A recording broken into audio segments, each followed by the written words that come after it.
Radio Tehran, শুরু হচ্ছে বিশ্ব সংবাদ।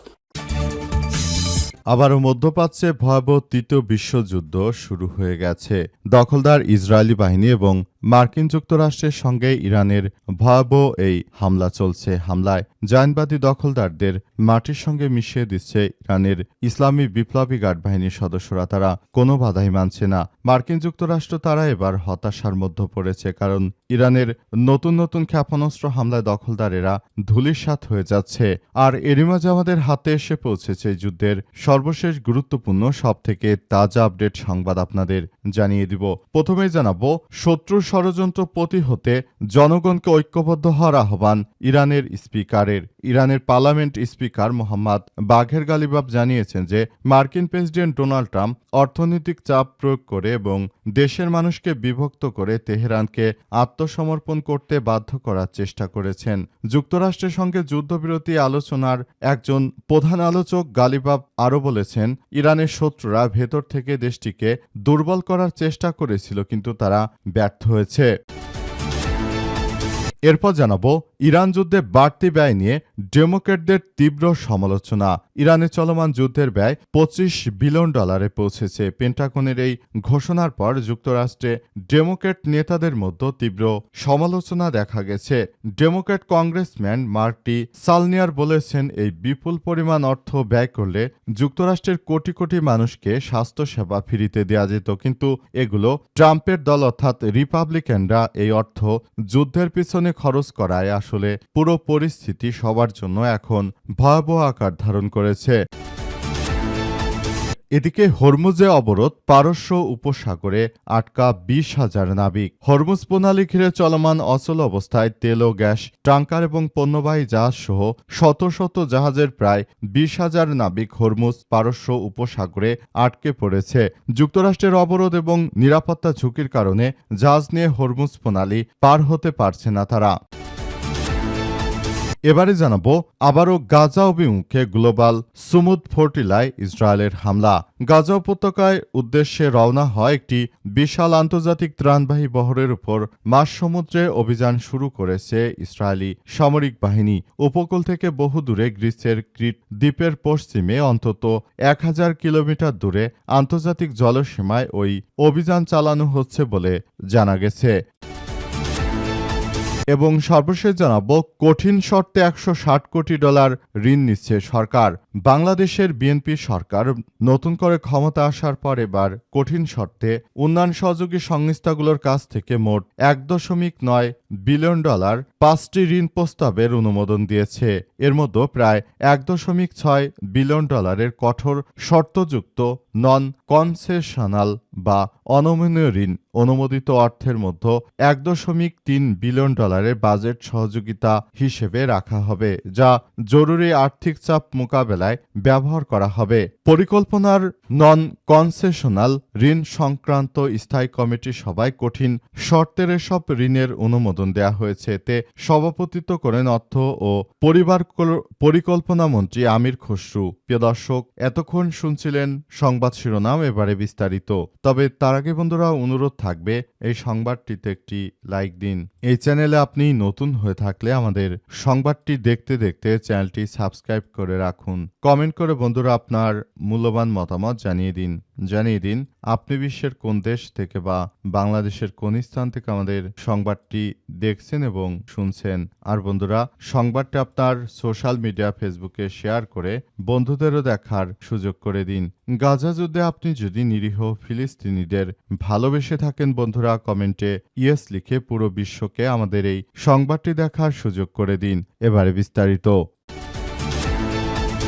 শত্রু ষড়যন্ত্র প্রতিহতে জনগণকে ঐক্যবদ্ধ হওয়ার আহ্বান ইরানের স্পিকারের। ইরানের পার্লামেন্ট স্পিকার বাঘের গালিবাফ বলেছেন, মার্কিন প্রেসিডেন্ট ডোনাল্ড ট্রাম্প এর অর্থনৈতিক চাপ প্রয়োগ করে এবং দেশের মানুষকে বিভক্ত করে তেহরানকে আত্মসমর্পণ করতে বাধ্য করার চেষ্টা করছে। যুক্তরাষ্ট্রের সঙ্গে যুদ্ধবিরতি আলোচনায় একজন প্রধান আলোচক গালিবাফ বলেছেন, ইরানের শত্রুরা ভেতরের থেকে দেশটিকে দুর্বল করার চেষ্টা করছে। তাদের এই অপচেষ্টাকে তিনি অবরোধ অবরোধ কৌশল এবং গণমাধ্যমের কারসাজি হিসেবে বর্ণনা করেছেন। জনগণকে ঐক্য বজায় রাখার আহ্বান জানিয়ে তিনি বলেন, এটি শত্রুর ষড়যন্ত্র প্রতিহত করার প্রধান উপায়। গালিবাফ আরও জানিয়েছেন যে প্রতিটি বিভাজনমূলক কর্মকাণ্ডই শত্রুর পরিকল্পনার অংশ। তিনি আরও বলেছেন, ইরানের কর্মকর্তারা সবাই সর্বোচ্চ নেতার আদেশের অনুসারী, তবে বিভাজন সম্পর্কে বিস্তারিত কিছু বলেননি তিনি আরও জানিয়েছেন যে মার্কিন যুক্তরাষ্ট্র শুরু থেকে আমাদের উপর যে ধরনের অন্যায় অত্যাচার করে আসছে এটি আমরা মেনে নেই, তারপর ইরান এগিয়ে যাচ্ছে। ইরান কখনোই যুক্তরাষ্ট্রের এই ধরনের কার্যক্রমকে ভয় পায় না, ইরান এগুলো বৃদ্ধাঙ্গুলি দেখায়। তিনি আরও জানিয়েছেন যে আমাদের সর্বোচ্চ ধর্মীয় নেতাকে হত্যার পরও ইরানের ইসলামী বিপ্লবী গার্ড বাহিনীর সদস্যরা তারা পিছপা হয়নি। সুতরাং ট্রাম্প এবার যতই অবরোধ দেখ না কেন আমরা কোনোভাবেই দখলদারদের কাছে মাথা নত করব না। আমরা আমাদের কার্যক্রমগুলো সর্বোচ্চ প্রচেষ্টা দিয়ে চালিয়ে যাব বলে জানিয়েছেন ইরানের পার্লামেন্টের স্পিকার বাঘের গালিবাফ। তিনি আরও জানিয়েছেন যে সবাইকে জন্য ঐক্যবদ্ধ হতে হবে। আমরা মনে করি দখলদারদের এই কার্যক্রমগুলো আমরা কোনোভাবেই হতে দিতে পারি না বলে নিশ্চিত করেছেন তিনি। ইরান যুদ্ধের বাড়তি ব্যয় নিয়ে ডেমোক্র্যাটদের তীব্র সমালোচনা।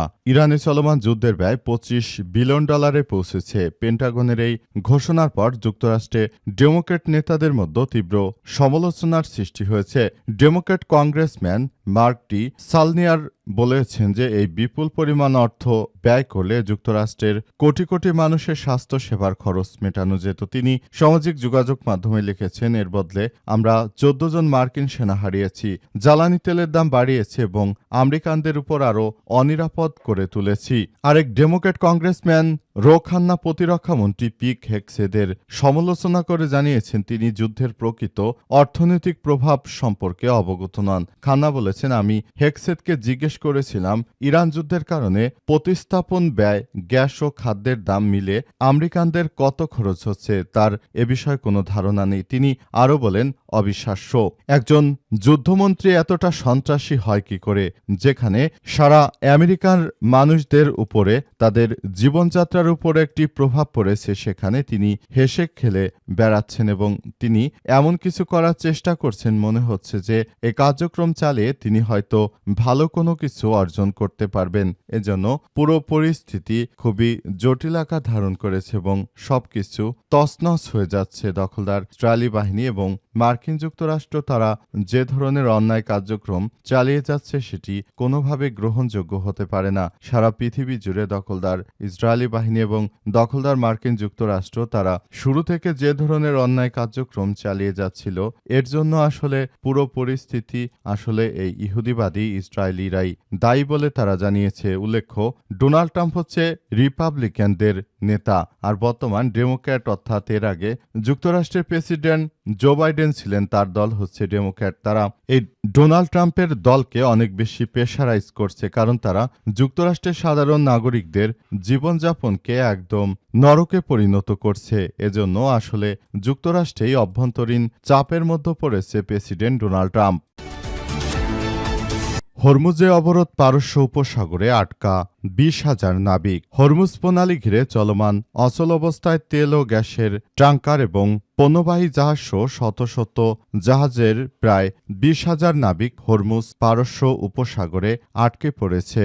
যুক্তরাষ্ট্রের অবরোধ ও নিরাপত্তা ঝুঁকির কারণে জাহাজ নিয়ে হরমুজ প্রণালী পার হতে পারছে না তারা। প্রায় 8 সপ্তাহ ধরে ভারতীয় ক্যাপ্টেন রাহুল ধর এবং তার নাবিক দল পারস্য উপসাগরে তাদের ট্যাঙ্কারে আটকে পড়ে আছে। তিনি আরও বলেছেন, নাবিক দল তাদের দৈনন্দিন কাজ চালিয়ে যাওয়ার মনোবল অটুট রেখেছে, কিন্তু মানসিক চাপ এখনও দৃশ্যমান হতে শুরু করেছে।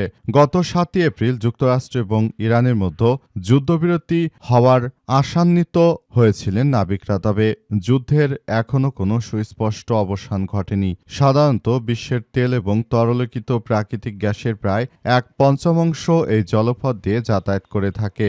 সমুদ্র তথ্য সংস্থা লয়েডস লিস্ট ইন্টেলিজেন্সের তথ্য মতে 13 থেকে 19 এপ্রিলের মধ্যে প্রায় 80টি জাহাজ প্রণালীটি অতিক্রম করেছে, যেখানে যুদ্ধের আগে প্রতিদিন 130 বা তার বেশি জাহাজ চলাচল করত, কিন্তু মাত্র 2 মাসে 80টি জাহাজ প্রণালী দিয়ে অতিক্রম করেছে। এর ফলে বৈশ্বিক বাজারে জ্বালানি তেলের দাম আরও বৃদ্ধি পাচ্ছে। আবারও গাজা অভিমুখে গ্লোবাল সুমুদ ফ্লোটিলায় ইসরায়েলের হামলা। গাজা উপত্যকার উদ্দেশ্যে রওনা হয়ে একটি বিশাল আন্তর্জাতিক ত্রাণবাহী বহরের উপর মাঝ সমুদ্রে অভিযান শুরু করেছে ইসরায়েলি বাহিনী। উপকূল থেকে বহুদূরে গ্রিসের ক্রিট দ্বীপের পশ্চিমে অন্তত 1000 কিলোমিটার দূরে আন্তর্জাতিক জলসীমায় এই অভিযান চালানো হচ্ছে বলে জানা গেছে। স্বেচ্ছাসেবক দলের পক্ষ থেকে জানানো হয়েছে যে ইসরায়েলি বিশেষ বাহিনী বর্তমানে বহরে থাকা একটি জাহাজের তল্লাশি চালাচ্ছে এবং জাহাজে থাকা কর্মীদের সঙ্গে যোগাযোগ বিচ্ছিন্ন হয়ে পড়েছে। গ্লোবাল সুমুদ ফ্লোটিলা নামক ওই ত্রাণবাহী বহরটি গাজায় অবরুদ্ধ মানুষের জন্য মানবিক সহায়তা নিয়ে যাচ্ছিল, যার উপর এই আকস্মিক হামলা চালিয়েছে দখলদার ইসরায়েলি বাহিনী। আন্তর্জাতিক মহলে নতুন করে উত্তেজনা সৃষ্টি হয়েছে। ইসরায়েলি আর্মি রেডিওর বরাত দিয়ে জানানো হয়েছে যে গাজা উপকূল থেকে দূরে এই অভিযান চালানোর সিদ্ধান্ত নেওয়া হয়েছে কারণ ত্রাণবাহী বহরটি আকারে ছিল অনেক বড়, প্রায় 100টি ছোট বড় নৌকা এবং 1000 অধিকার কর্মী ও বহরে অংশ নিয়েছিল, যা উপকূলে পৌঁছলে নিয়ন্ত্রণ করা কঠিন হতো বলে মনে করছে ইসরায়েলি সামরিক সূত্র।